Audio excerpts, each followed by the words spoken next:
Assalamualaikum warahmatullahi wabarakatuh. Perkenalkan, nama saya Andri Gunawan dari kelas 2 MA 18. Di sini saya akan menjelaskan tentang pembelajaran sistem kebudayaan dalam komunikasi antar budaya. Komunikasi dalam kebudayaan sebagai sistem terbagi menjadi 4. Yang pertama, kebudayaan harus memiliki objek. Yang kedua, kebudayaan terdiri dari atribut, kualitas, atau pemilik sistem dan objek. Yang ketiga, kebudayaan memiliki relasi internal di antara objek-objek. Yang keempat, kebudayaan memiliki lingkungan. Setiap individu ada di dalam masyarakat dan setiap masyarakat memiliki kebudayaan. Kehidupan dan dinamika sebuah masyarakat serta kebudayaan ditentukan oleh komunikasi antara anggota masyarakat dan anggota kebudayaan.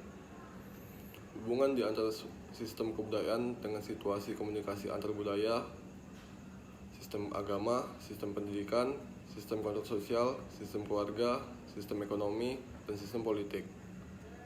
Sistem ekonomi, definisinya aktivitas yang mengombinasikan pengolahan sumber daya alam, tenaga kerja, teknologi, produksi, dan distribusi barang, jasa yang dilakukan secara berulang dan teratur. Inferensinya, jika ada perbedaan kebudayaan, maka berbeda pula aturan produksi, tukaran, dan konsumsi. Contohnya, ada kebudayaan yang lebih menekan ekonomi bersifat kooperatif dalam pembagian kekayaan atau sosialis. Ada yang mengutamakan persaingan bebas atau kapitalis.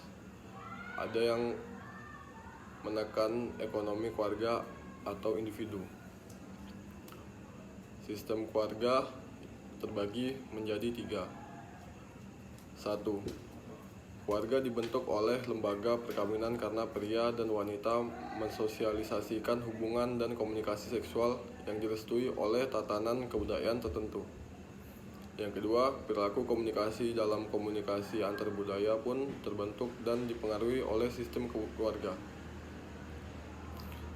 Di ND hanya Mosa laki yang berhak berbicara tentang adat.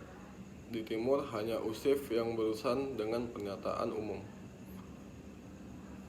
Hak untuk berkomunikasi, pengatur media, dan isi pesan pun ditentukan pula oleh ketua adat. Sistem politik terbagi menjadi 3, yaitu yang pertama, setiap masyarakat mempunyai aturan untuk mengatur pemerintahan.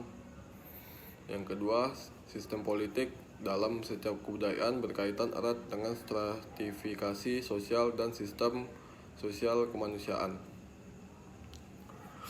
Yang ketiga, setiap masyarakat telah ada aturan tentang siapa menguasai apa dan siapa menguasai siapa.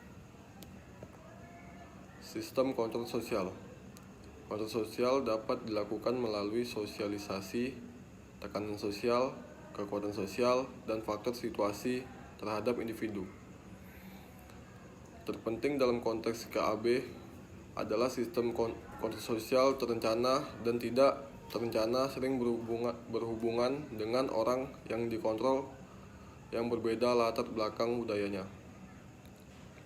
Peranan kontrak sosial adalah untuk mengawasi diri sendiri agar berkomunikasi tetap memperhatikan nilai yang disepakati bersama agar selalu bertindak dalam batas-batas budaya tertentu.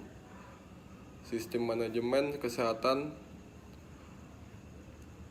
perhatian pada hubungan timbal balik antara manusia dan lingkungan alam. Tingkah laku dan penyakit memengaruhi evolusi kebudayaan melalui proses umpan balik. Kebudayaan memerhatikan anggotanya jika menderita sakit, membantu untuk memahami dan merencanakan difusi dan inovasi. Sistem pendidikan, proses sosialisasi nilai, norma, dan perilaku dari suatu generasi ke generasi lain. Sistem pendidikan tradisional yang berlangsung di keluarga inti, terutama untuk mewariskan nilai-nilai kebudayaan. Proses sosialisasi nilai dan kelembagaan berhadapan dengan nilai budaya. Sistem agama. Setiap Kebudayaan mengajarkan pada masyarakat tentang sistem kepercayaan terhadap wujud tertinggi. Terpenting dalam KB adalah bagaimana setiap pemeluk agama menghayati dan mengamalkan nilai-nilai agama sehingga memiliki sikap dan perilaku komunikasi sebagai orang yang beragama. Jadi sekian dari saya penjelasan tentang materi sistem kebudayaan dalam komunikasi antar budaya, dan apabila kesalahan dalam penjelasan saya mohon dimaklumi. Sekian dari saya. Terima kasih. Assalamualaikum warahmatullahi wabarakatuh.